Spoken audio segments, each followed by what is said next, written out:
হুম। এখন আমরা এখানে লরেন ইপসাম নিয়ে দেখাবো। ধরুন আমার 50 লাইনের একটা প্যারাগ্রাফ লাগবে। তো এখানে আমরা প্রথমে ইকুয়াল লিখবো, তারপর লরেম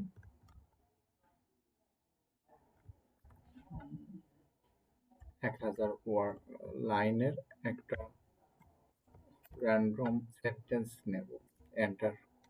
এখানে ডিরেক্ট 1000 লাইনের একটা র্যান্ডম সেন্টেন্স আমরা পেয়ে গেলাম। এইভাবে আমরা লরেম ইপসম ইউজ করে থাকি। এখানে আমরা লরেম ইপসম ইচ্ছা করলে 5 লাইনও নিতে পারতাম। লরেম 5,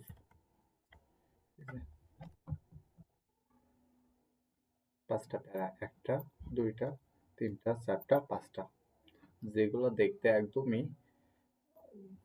রিয়েল প্যারাগ্রাফের মতো, কিন্তু এগুলো রিয়েল প্যারাগ্রাফ না। আশা করি বুঝতে পেরেছেন সবাই।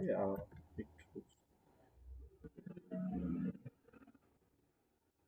দেখেন, এখন দেখতে অনেক সুন্দর লাগছে, কিন্তু আমরা যদি র্যান্ডম নিতাম তাহলে এইরকম আসতো, যেগুলো দেখতে ওয়ার্ডের মতো লাগতো না, যেগুলো দেখতে ওট লাগতো এবং নিচে প্রত্যেকটা লাল দাগ আসতো, বিকজ অফ এটা কোনো ওয়ার্ডের মতো পড়ে না।